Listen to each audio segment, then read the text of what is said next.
Hit the critical James theory, yo. Just so look at the critical James theory, yo. Niggas are still in their PJs. Come on, man. You know what I mean? Hell yeah. What the fuck are we talking about? Oh yeah, what is this? This is a mini episode? I guess. A critical James theory? Hey, Yeah. I'm James. I'm in pajamas. I'm in Utica, New York. It's Hello. Keen. He's also in his pajamas. I am. Hoop shorts. Slides. What's up? We just ate a frittata made by Tanya, who's also our teammate. We're on a marquee in this city. It's dope. We're just bitching, and we just wanted to record it. I figured, why not? Why not? It was Keen's idea. He said, we should record this because, it was like an hour of bits we were doing in the car on a 5-hour drive that we didn't record. So, gotta make up for lost time, baby. I don't know, man. Where were we? I was bitching about how I wish I was booked more. Yeah. Yeah. I was just saying how I feel like I got swept up in the current of the overcurrent of new comedians, new niggas popping up post pandemic. Or you know what's wild too? Niggas was doing this shit during the pandemic, like backyard shows and shit. I'm just like, that's dicey. I did a backyard show. Did you? I did. Where? It was in West Philly. Do West Phillies have backyards? I didn't think so, but it was like this joint that was between two houses. Like you go down this little alleyway, and then you go back, and it was like and it was spread out a little bit of a yard, and like there was, I forget who it was. Some like it was, what's the dude? He does a toilet paper bit. He's his bald Josh Matches. Yeah, Matches. Yeah. He talks like this. Yeah, very controlled. I think he had something to do with that space. I wouldn't be surprised. But yeah, he's a professional classic musician. I believe it. Yeah, I think he plays the tuba. I'm almost positive he plays either the tuba or the French horn. And because if he's not doing comedy, he was like, yeah, I'm booked on this. I got to do this orchestra in New England. And I'm like, all right, bro. He's like, I gotta follow a fat guy around.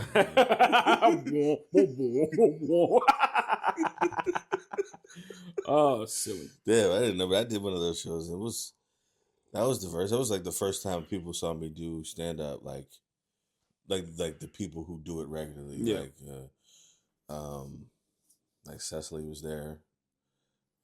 She was like, I didn't know you was doing this. I was like, yeah, motherfucker. I got the itch too. But yeah, there's so many shows in the city that book the same fucking people. So shout out to Erin for fucking booking like the Lab and Ambler. Like there's people like she'll book people who I haven't seen on other shit, and like even though it's far away, like it's worth it. Yeah, and Marcel's room too. Marcelly breaks his neck to find new people, or to find different folks. Because out of the years he's been doing it, I only did that shit once. But like I've been to a few of the other ones, and it was solid. Yeah, solid shit. You're definitely not gonna see the only way you'll see the same comedians there is if it's me or King just popping in because he's like, yeah, just pop in and like do a quick 5. I'm like, all right, I got you, bro. That's the only way you're gonna see like the same people. Yeah. He actually does put in the legwork to do that. But like, there's so many other shows. Like, if I see these same 4 white niggas on the show, and like they're comics too, they deserve time. But all of it, the same ones, the same ones, motherfucker. Like, because I tried, like the start of 23. I tried to do. I mean, I did do it. I just wasn't successful, unfortunately. She's gonna be mad. But we'll bleep out any names. Yeah, we'll bleep out the names. So, was looking out for me because I presented my idea. I wanted to take it to like Crossroads, to do a show and give 3 comics 20 minutes a piece. Damn. And no one's giving out 20 minutes. I'm saying. So I figured, because here's my thing, because like we were talking about it earlier as far as like steps or whatever, and like I feel like there's steps to like you have to be able. And all right, so if you're a comic, you want to be able to do an hour eventually, but you can't keep doing 3-minute, 5-minute sets and expect to. I mean, you could build the material, but you don't know how it would flow together unless you actually practice doing longer sets. And then if you start getting booked more and more, you'll eventually do like 10-minute or 7 to 10, 10 to 12, all that type shit. But I figured you would have to like build up and be able to do 20-minute sets or what have you. But like if nobody's giving you 20-minute sets, how the fuck are you gonna know if you can do 20 minutes? So that's why I did. I called it triple play because one, I remember that. Triple play is an exciting fucking play in baseball. I remember that. It's rare as shit. It only happened a couple times, right? Bro, yeah, I only did it. I think only like I did 3 or 4 of them, and yeah, and like the first one, I booked 3 people. Well, I like my first one, which I wish I could. If I get this show back, I got to book the first 3 people again because it was such a good show, but only like 6 people showed up. Was this not to cut you off? Was this the one that was at the Plays and Players? Plays and Players. I think was Rachel on that show? Yes. Yeah. It was. I was in the audience for that show. It was Frank, Rachel, and James. Yeah. And I thought it was a really fun show, but like there was nobody there, and it just like because I figure one, I love doing longer sets because like the amount of sadness that I got to talk about cannot be contained within 5 minutes. But I figured it'd be fun, and like everybody I booked, they appreciated it and they enjoyed doing it. So like if I can bring it back, and I might talk to somebody over at Comedy Sports and see if we could try it there. Just because like where else? And like and then the people I booked, every show that I booked was solid. Was a solid show with solid people, and like why not try out 20 minutes? Yeah. 1, to see if you got it, and 2, if you do, rock the fuck out. Yeah. And then if you want, record it. Yeah. So like I mean, it's like as far as like shows and opportunities, it's. I want to do it again, but it is like tough to keep up with. And like, I don't know, but like, I feel like it's hard to it's hard to promote like a straight stand-up show. Yeah. Cause like, RIP, good, everything was a gimmick. Everything like something snatched you to bring you in. I can't like, it's hard to just like, hey, watch 3 very funny people talk for 20 minutes apiece. Enjoy, and you would think niggas be like, "Oh yeah, bet." No, niggas like, "No, what I get out of it? Comedy, nigga." Well, triple play is like a good, especially for a city that's so like sports focused. That's why I want to now. I gotta talk to my I gotta talk to my person and see if I can talk to them, get it back. Yeah, bring it over there. That's a good catch. You'll at least can like turn a few heads at the fire. Yeah. Like with triple play, I like baseball. I like John Kruk. Who doesn't? Like Kurt Schilling. Naming all. I don't know any of the Phillies players currently. I don't want to talk about them right now. I know. I just support them. I don't know any of these niggas. Like I went to a game this season and I was like, who are these niggas? He was like, who are these niggas? I knew the bomb guy. Because he got the best walk up song. Yeah. I know him, like Schwartzbaum or something. Schwarbaum. Yeah. Kyle Schwarber, yeah. I like him. That's the only one I know. Because he looks like Fred Flintstone. That's my guy. And then it's one motherfucker where every time he walks up, I think he was on the. I don't remember if he was on the. No, because he would have had to be on the field. Because if there's a visiting team, they're not going to play walk-up for the visiting team. But I guess his name was Sosa, something like that. Oh yeah, and they played Chief Keef every time he came out. I was like, oh shit, like bitches love Sosa. Hell yeah, dude. Mind you, we Eduardo. I don't remember my man's name. But it's something with E Sosa, and like when we got him, he had like some type of like either bachata or some shit for his walk up. But like whenever he played, people would tweet out "bitches love Sosa," especially like, whenever he had like good play. And then I think this year he's like, all right, I'm gonna just change my music to that. So every time it caught me off guard the first second. It's like, you're hearing regular fucking baseball music and like the other walk up music. I'm talking to fuck, I can't. I'm forgetting his name that we work with Lisa, the dude with the locks. I know who you're talking about, but I don't remember his Fuck, name. I Yeah. was sorry. I'm sorry. Name redacted. Yeah. He goes. We were talking, and all of a sudden, so said we both. I'm like, I just hit you. it was just like, oh, this is your first time. I was like, yeah. He's like, yeah, that plays when he comes in. I was like, damn, that's fire. Who else? It's not Brent. Huh? Brent. Yeah. Well, I'll probably have to work with Brent again, so I don't want to. More than likely. But who else got a good one? Stotty, Bryson Stott. It's like real chill. So like living in the world. Oh yeah. And the whole crowd be like, "Ayo, ayo, okay." I heard that's the meme one where he like he hit like a fucking grand slam or something after that. Yeah. Didn't happen this year. Did not. But I'm okay. Like here's the thing. I'm like when I was younger, it would affect me to no ends. Mm-hmm. I'd be highly upset. Mm-hmm. But now I'm looking at it as what it is: entertainment. It's a TV show. It's a show of a season that the season finale wasn't what I wanted it to be, but I know it's gonna be on next season. Yeah. So in my mind, baseball is done until February. So pitchers and catchers. If you come at me anything about the Mets, the Dodgers, any of that shit, I'm like, I don't know what you're talking about. Baseball is over until Phillies pitchers and catchers show up in Clearwater.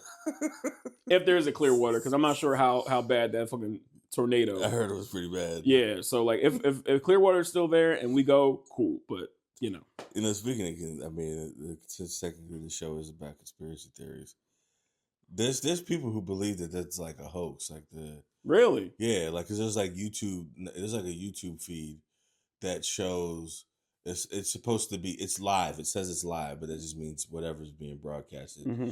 It doesn't actually mean it's live, but people think that it's live, and it's like 4 like live shots of like different parts of Tampa or something like that, and they're like fine, and it's like no, like this is pre-recorded, and like people don't know that it's pre-recorded, and they just think like, see, we told her this is just a hoax by the government. I'm like, people are probably dead, man. I don't keep up with the news, but so I don't know how bad it really is. But it's like, why do people think? People are so jaded. We're so jaded. It made us stupid. It hurts sometimes because like I talk to people on the phone a lot for my job, and like the lack of common sense. So I'm not gonna say the company because fuck that company, but like the lack of knowledge people have towards their own situations.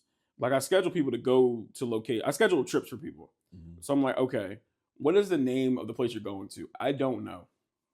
Do you have the address? No. Do you have the phone number? I don't have the phone number. Where the fuck am I taking you? Like, can you literally do everything for me and read my mind? Oh my God. And it's just like, it's because like it hurts me because it's like I'm talking to people who are in their 40s, their 50s, their 60s, 70s. Established people. Yes. These people with 401ks. And it's like, how in the world these are homeowners in 2020. Did you survive this long? They might have 2 properties. They might have passive income. Oh my God. They see the dentist every month and they don't know how to do this. They are healthier than me.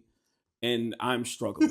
Like I'm helping them, but I'm struggling. They have a will. Oh my God. With things in it, like to give people when they only thing I can give is like my fucking PS4 to somebody. And I think I promised it to my friend Satoyo. I think I did. So Satoyo, have fun, bro. Right? I don't know. Oh man. That's wild. But like as far as that goes, it's crazy how like people when they have an idea, they don't even fact check or like make sure of it. Nah. They just run with it. Yeah. And they think if they're the loudest one saying it, it's right. And it's like, stupid. Yep. That's not how it works. Yeah, it's not how it works. I didn't watch it, but I remember like when they did the vice presidential debate, and it was like a little clip going around with motherfucker. They correct you if you're wrong. And what's the couch fucking guy? Vance. Yeah, he was like, I thought you said pre-show we weren't going to fact check, and I was like, you can't say that out loud, nigga. That's wild. I mean, he isn't wrong. They weren't, but it's like to go into it being like, all right, I can say whatever the fuck I want. That's crazy. It's like that we have to because you stupid. Like you say it's a wild shit. We gotta fucking, I don't know, vote. I checked to make sure I was registered. So yeah, I gotta get my mail-in ballot because I don't feel like standing in line. That's too much. I only do it because I'm in the burbs. Yeah, but like I'll the school is right across the street. It's like down the street from me. So I'd like just wake up early and go just in there. go There's handle nobody in there but Yeah. me and like 20 old white Republicans probably. I don't know. They might not be, but they're definitely old and white. Yeah, the goal of some of those old folks to be so like active for it, I admire because like I think they were raised thinking like, all right, cool. If I do this, things will turn out right, and this and that and third. And we were fed that. Yeah. We were fed that. Like, hey, good for them. Yeah, but for us, fuck no. Them niggas got a house for fucking $5,000. Oh my gosh, bro! I was helping somebody at work yesterday, and they were like 68 with a wheelchair, and they were like, yo, or they didn't say yo. They were like, yeah, and can my roommate come too? They also are in a wheelchair. I'm like, wait, there's 2 wheelchairs. Y'all both over 60. You got a roommate? It's cooked. It is done. It's over. Cooked. And all my friends that's living alone, that's not gonna last for too long because they're gonna move back in with their family, or they going like one of my boys. I can't remember who it was. It might have been he might yell at me for this. Fuck, I can't remember who it was. It might have been my boy Grubart, but he was talking about how like when you're young, you have like your own room, but when you get older and you get married, you have to share your room with like your partner or whatever. But it's like, but if you have kids, your kid has their own room, but you still got to share, which is like, I don't know, kind of wild as an adult. Like I'm a grown ass man, but I got to share my space. Yeah. Just because we're married, and it's just like, okay, yeah. I once I discovered the, I'm gonna check it. I don't know if the thing is still running. I go by the Frida Kahlo method. I don't know if you're familiar with Frida. Oh, I know that sexy unibrow. That unibrow hairy lady. Come on now. She her and her husband had like a house. I don't know if it was her husband or if it was like a lover. Like a what's the motherfucker that's fucking Oprah for 38 years? Oh, Stedman. If he was like that, a steady Stedman. Yeah, steady Stedman. But they had like a house. They had one house here and one house here, and they had like a hospital walking bridge between both houses. So like, you got your shit over there, I got my shit over here. And we want to, we can. I'm like, that's clutch. The move. That's like that is amazing. Like as much as you know, opposite sex company is amazing. Like I need my space. Yeah, and so do you. Like so does she. She wants to go.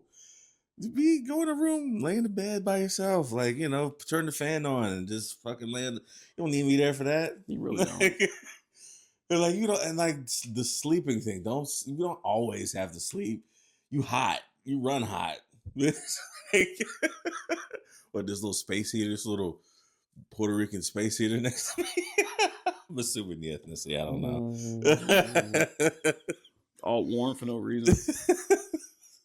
Yeah, I mean, I don't know how we got here. I don't know, because I that sounds nice as far as like that kind of thing, but like I feel like I don't know, like I feel like ever since I was little, I was like unknowingly training for the life that I lead, because like I feel like as my childhood was like super duper nomadic, so like I don't see me buying a house, staying in one place for like a super duper long time. Like I see me like always in movement and shit. So I mean, if one lucky lady is lucky enough to like, I don't know, accept that I'm dope as fuck, maybe. But if my past tells me anything, it's either not gonna happen or some bullshit's gonna arise. So it is what it is at this point. I still kick myself in the ass about like like I shouldn't, because there was literally nothing I could have done at the time. And whatever happens is supposed to happen. Supposedly, it's supposed to happen, I guess. Yeah. But like I remember my parents, when my grandfather died, they had my parents had made like a deal prior to him passing. Like if anything were to happen to him, my parents would move into their house, which is my mom's childhood home, and take care of my grandma. And they did that. And before they did that, they offered me my childhood home to take over the mortgage, which wasn't shit, because I didn't know it then. But their mortgage wasn't shit. It was like $800. That's rent, nigga. That's rent, nigga. Like that's rent. I'm paying $6 for a room, what I mean? Nigga. Like I'm not even gonna tell you what you know what I mean. But like, they caught me at the worst time because I had just lost my job, and I had run out my 401k because your boy didn't understand what a 401k was, so I just ran it out to pay up my rent. And then I've done that twice. And then I moved in with 2 other roommates, and I was on unemployment. Delaware unemployment, dog shit. At the time, it was like, wasn't even 400. It was like $350 a week. Ooh. It was dick. And my parents were like, hey, you know, we want to offer you the thing. And I was like, I couldn't afford it. I was like, I can't pay that. And I feel like maybe if I would have thought a little harder and maybe tried a little harder, maybe worked something out, we could have probably did something. But I think I was too prideful too, because I was like, because I didn't leave my parents' house on a bad note, but like they didn't kick me out or anything, but it was like that. I was like outgrowing the thing, and they were like, you know, if you live in this house, you gotta go to church every week. You gotta go to the thing, and I was outgrowing that too. And I was just like, I don't think we're seeing eye to eye, so I think it's time for me. Yeah, it wasn't anything like, there was no big blow up or anything, but I kind of wanted to prove that I didn't need anything. You had to spread your wings. Boy, I need that house now. I tell you that much. fuck these wings. I need that 2 bedrooms. Uh-oh. 2 full bathrooms, 1 half bath downstairs, living room, kitchenette, not even kitchenette, kitchen, living room, family room, dining room, that's a lot driveway. I would have turned our fucking garage into a gym. Oh man, like I have this. I've thought about this a lot, because I hate myself for it. But you know, I guess it was supposed to happen. Yeah. If I would have got that, chances are I wouldn't have started comedy, because I wouldn't have lived in that house. I wouldn't have met Alex. She wouldn't have bought my first improv class. So it wouldn't have, none of this wouldn't be happening right now. We wouldn't be on a marquee in Utica, New York, right now if I would have taken this. So it worked out. If I didn't start comedy, I'm pretty sure I would have at least 2 kids in the middle of Pittsburgh. And not gonna lie to you, probably with some anger issues. Not gonna lie to you. We'd be drinking more. Jesus Christ. More. You know, them little I don't know, because they wouldn't be quadroons, because that's like when a mixed person has a kid with a white person, that little baby's a quadroon. A quadroon, and then if they have a kid, it's an octoroon. Well, here's the thing. I guess it'd be like 50% black. Or they'd be 75% black, 25% white, because we know. Oh, if you're in Pittsburgh, come on now. The mixed girl capital. K-Cobb. if people know K-Cobb know that I like the mixed girls. And looking back on my history, yeah, and Pittsburgh is the capital for the biracial biracial girls. Biracial. Every time I thought a girl was Puerto Rican, she was just raised by a racist white grandma. For every Joy Taylor, there's a racist white grandma. Just in the corner, just kissing their foreheads, but hating their father. And a whole ethnicity of people just because of what Dante did. Goddamn Jerome. I hate that nigga, but I love my baby girl. So cute. I don't know what to do with your hair, but dog. Oh my gosh. And then they would have like the weirdest fucking accents too. Like, I don't know how, but like Pittsburgh sound country as fuck. Pittsburghese. Yeah, what you going doing now downtown? What you doing over there? Downtown. Oh my gosh. Yins. Oh. Hand me a gummy band. You jag off. Hand me a gum band, you jag off. Oh my gosh. Put that buggy back in the take that buggy back up to the front of the store. It makes no fucking sense. But no, yeah, so like if I didn't do comedy, I'd be talking like that. I'd be probably forced to watch like Steeler games every fucking week. But you still be an Eagles fan. Yeah. Because like one of my homies, this was like years ago, but she had to check in. She was like, "Hey, I know you live out there," but I'm like, "Stop it, right? Stop it. Fly Eagles fly. Stop it. I'm all day, every day. I don't even question my loyalties to this bullshit. If you weren't around for Kevin Cobb, and if you didn't think what was his name, Bobby Hoying was the truth in the future, then you're not an Eagles fan.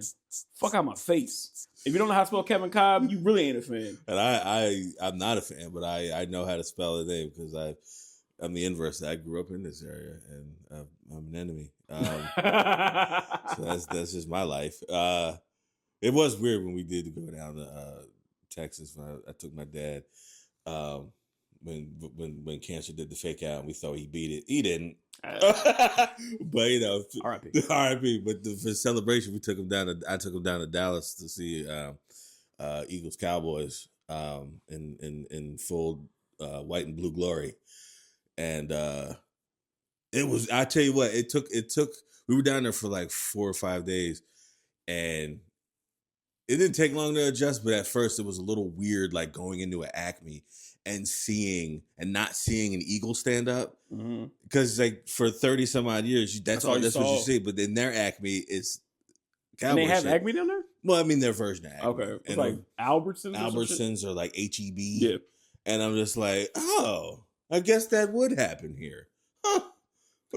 that's how I felt because like when you go to Pittsburgh, when you're driving in, there's like this big ass mural of it's like I'm from Baltimore, mural. Big ass mural of all these like Pittsburgh Pirates or whatever, and like all the legends, whatever.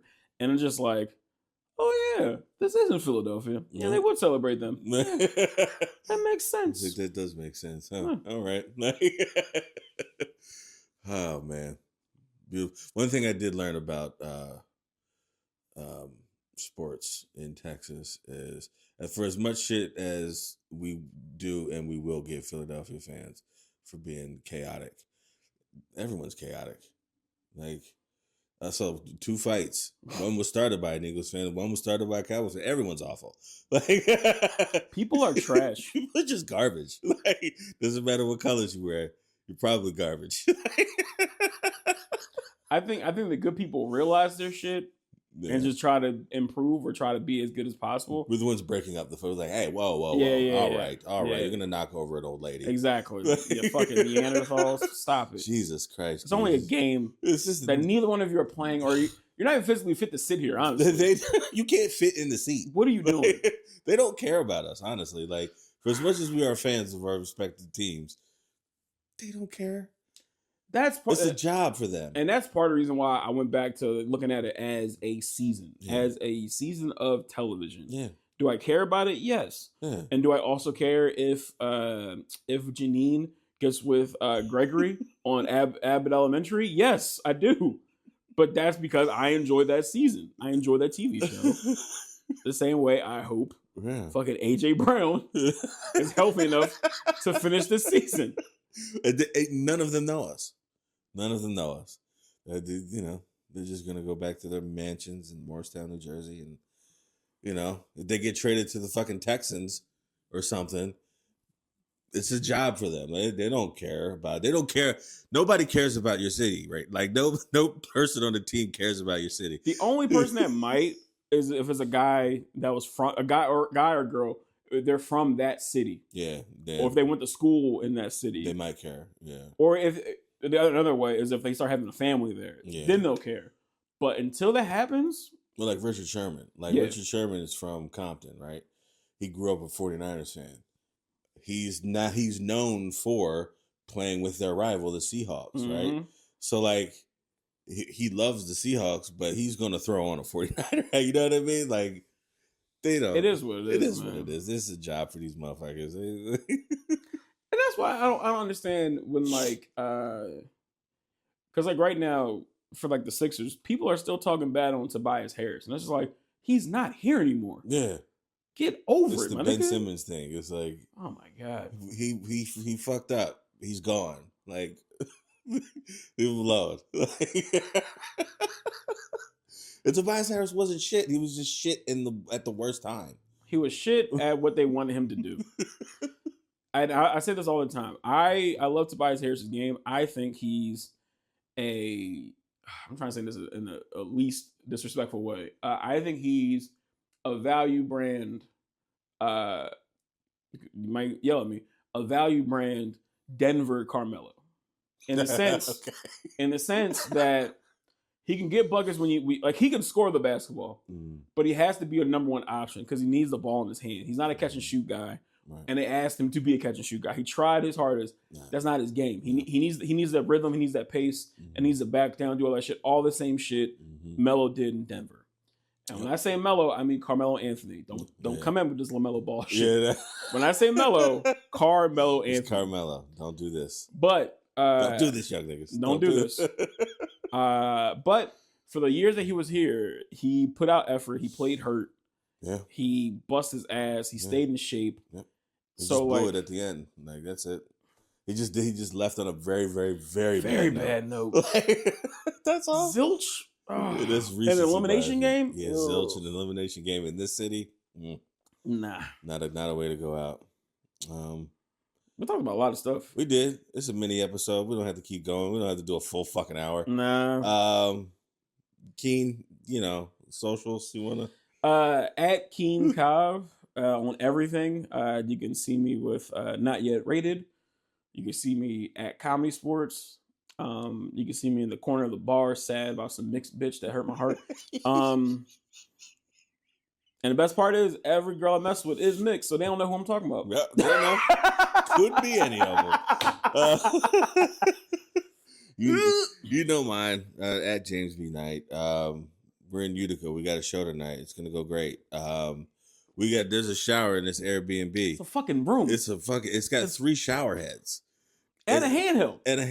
Freaknik shit. It's a Freaknik. It's got a bench and cobblestones. 69 God out here, dog. It is nasty work in here. And there's no hoes at the improv show. None. But hey, you know what? That's not what we're here for. Nope. I want to get the other team. They're doing a workshop right now, but I want to get T on this. Yeah, right. She's got laryngitis. She can't talk. But I kind of want to get everyone to sit around at some point before we go, just to kind of give their opinions on the city. Because again, last night when Jabari came home, we spent about 20 minutes shitting on the city. Didn't record it because it was 2 a.m. and we didn't want to wake anybody up. But my God, this city, Utica, you stink. All right. Thank you for having us. Just start looking the critical Jane theory. Hit the critical Jane theory. Just start looking the critical Jane theory.